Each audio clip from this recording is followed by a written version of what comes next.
Welcome to the Art Marketing Podcast. This is the podcast for art marketing strategy, tips, tactics, and focus. And I've got a fun tactic today that I want to get into. First, apologies. I'm a little bit stuffed up and nasally, so my voice is a bit off, but I'm confident we'll persevere.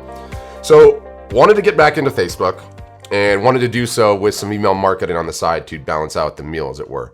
And I listened to the last two episodes that we did on Facebook, and we're kind of just plowing through a series on Facebook and just circuitously navigating around the subject and trying to get you guys as prepared as possible to not just run Facebook ads, but succeed.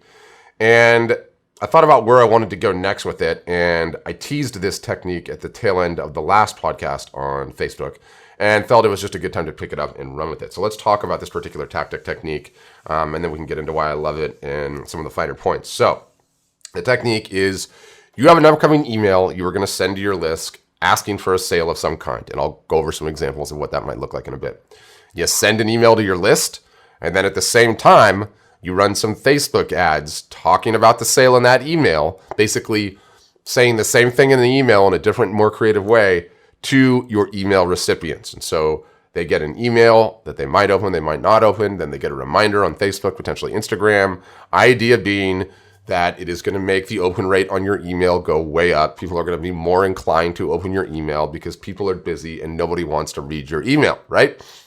I just got done reading this book from Stephen Pressfield, and he's probably a super famous author, but he's probably most known for this book he wrote called The Legend of Bagger Vance. It got made into a movie with Will Smith and Matt Damon, but he's got a whole bunch of other ones, War of Art and Gates of Fire, a whole stuff. Really great author.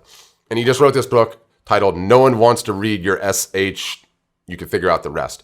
And that's truly what it is. I love that concept. Like, nobody wants to open your email. Nobody wants to see it. And nobody's going to see it. So you got to do everything in your power to poke and prod and get them reminded, like, oh, hey, I have that email. Let me go see it. So that's what this technique is at its basics. And we're going to get into it a little bit deeper. I like this particular tactic for a number of reasons. One, it's laser targeted towards warm traffic, right? We're going to show ads to your email list on Facebook so they know who you are. It's also a short-term campaign. This is not like some 6-month commitment, hundreds of dollars a month, thousands of dollars that you're going to be spending. It is laser-focused and very short, a couple of days. So it's a great way to kind of dip the toe into the water on Facebook and get started. It's a great way to get your feet wet. I also love it because it assumes that you're doing some other correct marketing things, namely sending emails, and two, that you have an email list. So it really is, it's a great place to start. The fact that it's a little bit more advanced and not so straightforward actually will prevent you from wasting your money, because what does everybody do? They go right onto Facebook with a 15% discount, come buy my art, and they spend $120 and then they complain why it's not working because, yeah, we've been over that. So the other great bit that I love about this technique is you can actually run it without even paying for the ads if you want to. So you could get started, get the measure of it, feel like you're getting good at it, and then you can go ahead and start paying for ads. So I think it's a good place to start, and I want to just get right into it. So let's set the table and talk about the nuts and bolts of it first, as advanced as we can anyway, being that this is a podcast. But first, I got to go into one of my disclaimers. And, is this technique, in order for it to be valuable, assumes that you have been providing value to your email list. If we're talking about Gary Vaynerchuk, you've been doing the jab, jab, jab, and you haven't just been swinging right hooks. If you've just been doing nothing but emailing your list, asking for discounts, it's probably not going to be as effective as it could be. And we have some blog posts on this. We kind of call it romance marketing. Gary Vee calls it jab, jab, jab, right hook. Seth Godin calls it permission marketing. Doesn't matter what you call it. I hope you're providing value to your list. So if you do that, you stand a way better chance of success of it working. So, short disclaimer. I'll include some links in the show notes to go over some of that stuff if you want to follow up. The nuts and bolts. Let's talk about the nuts and bolts of it. And here are the basics that you need to get this done. You have your Facebook ads account set up, right? You have taken your email list, you've uploaded it to Facebook, and so now you can show ads to your email list as an audience. You have an email that's ready to send out that is asking for a sale of some type. I'm going to go over some concrete examples of this in a bit. And then you have all of that in place. You're in business. You're ready to do this. So let's talk about what a deal might look like. So how would I approach this? And I figured I might as well just grab 3 examples and run you through to make it kind of more concrete and give it some teeth. So I just randomly picked 3 examples. Let's say you're a photographer and you have a side hustle So in addition to selling photographs, you actually have a side hustle, which is teaching classes. Let's say you're a mixed media artist and you have a show coming up. Or let's say you're a painter and you're releasing a new series, let's just say, right? So let's go through those 3 different examples and how I would go about doing this. Sure, the photographer, I'm going to use a friend of mine, Mike Taylor. He hosts on the platform with us at Art Storefronts, and he does long exposure night photography. I hope that's the right term. And he also teaches classes at national parks around the US, teaching people how to take these types of photographs, right? So he sells these classes, and one of which is at Acadia National Park, which I believe is in Maine. And he's got an April workshop coming up. And let's just say he's got 8 spots for this upcoming Acadia National Park workshop. Register today. And that's pretty much the email, right? So if that email is going to get sent, it's going to get sent to his entire list. On his list are people he knows that like taking classes. So that's all targeted and ready to go. Then the Facebook post has, let's just say, an insane photo of Acadia National Park with some language like, this is the photo you will be taking in 1 month in Acadia National Park. Join us for the class. There's all kinds of opportunities to be creative here, but it's, as long as the subject material is very closely aligned with the email that you're sending, you're going to do absolutely great with it. So most emails get opened in like a 24 to 48 hour period. It really decays after that. And so realistically, if you wanted to, you could even just run this ad for 24 hours, up to even 3 days, up to even a week, right? And the budget can be tiny here. You can do $5 a day, $10 a day, total $30, total $60. It would depend on your email list, and you kind of just have to massage it to taste. But it's insanely effective. It's amazingly effective, and I almost never see artists do it. I almost never see most people in the marketing world do it. So anyone in the e-commerce world, this is just a really, really effective way to increase people that are going to see your offer and hopefully increase people that are going to take action. Right? So that's a great way for him to do it, to drive some more eyeballs to the class. And, obviously you get the added bonus of more eyeballs, more traffic to your website, and good things will come from that as well. But let's say you're a mixed media artist and you have a show coming up. So you have a show upcoming and you not only want to email your list, especially the geographical ones that might actually come to your geographical show, right?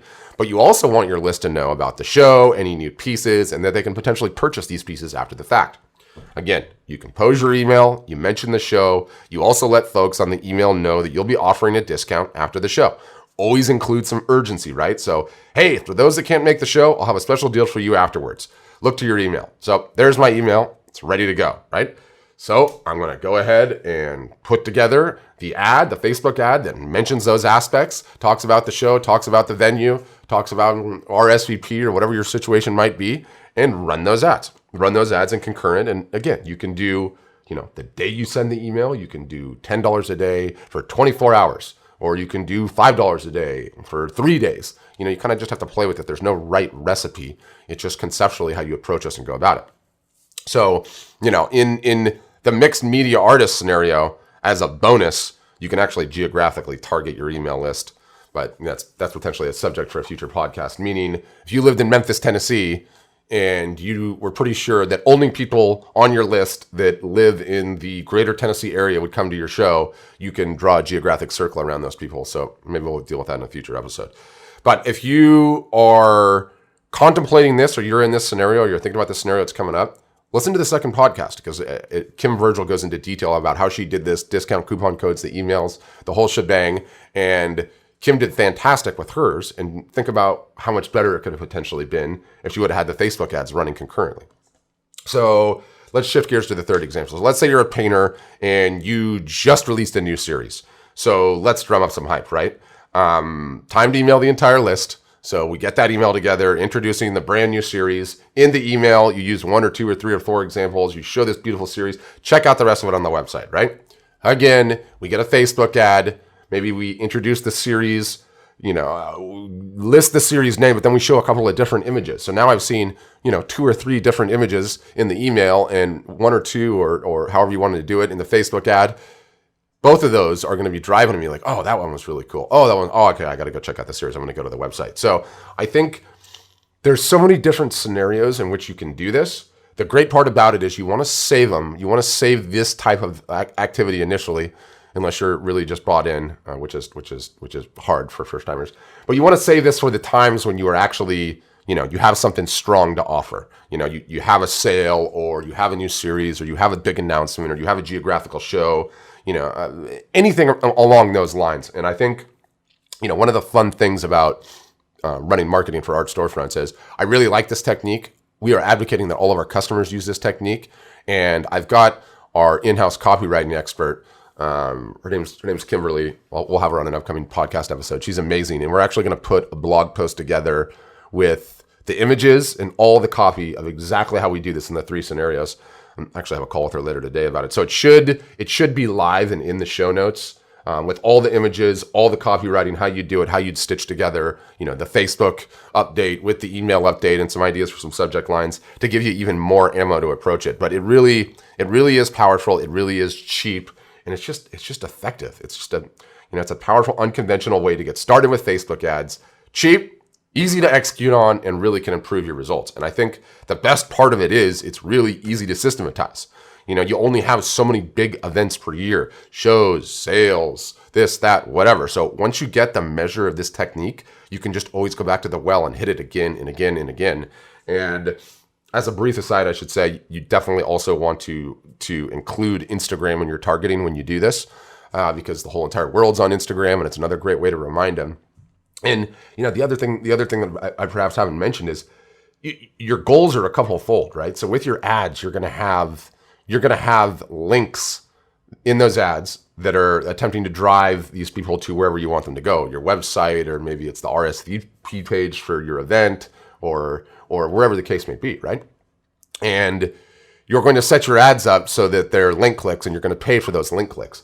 But the best part about these ads are they're just as effective without anybody even clicking the link in your ads as they are when they do. Because really what I want to do is, you just have to think through your end user, your customer, that person on your email list. And let's just say it's Bob in Tallahassee. And so I emailed Bob in Tallahassee, and he's busy.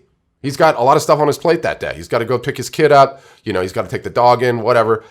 He ignores the email. He's too busy. He might even have wanted to see it, but he ignores it. Then he's at lunch, and he's flipping through Instagram or Facebook, and he sees this image, and he sees the fact that, oh my gosh, there's that show. Oh, that's right. I got that email. He doesn't even click the link. He goes back to his email. He checks it out and he opens it. Now, Bob would not have opened that email if you didn't have a second opportunity, a second bite at the apple to try to get his attention. So it also can be amazingly effective when you're not even paying for the link click. So really like this technique. Really recommend you check it out. I'll put all the ammo that we have combined, blog posts on how to get your email list into Facebook, the types of ads you should run, anything else that was pertinent to it in the show notes. So if you want to do some brush up and read about that stuff, you can. If you're mobile and you'd rather us just text you the link to this stuff, we've got a fancy texting number. You can text the word AMPZZZ, Z as in zebra, so AMPZZZ. You just use that word and you text it at the number 44222. Again, 44222, and we'll send you a link to get the show notes. Otherwise, you can get all the resources at theartmarketingpodcast.com. And hope you enjoyed the episode, and see you guys soon. Okay.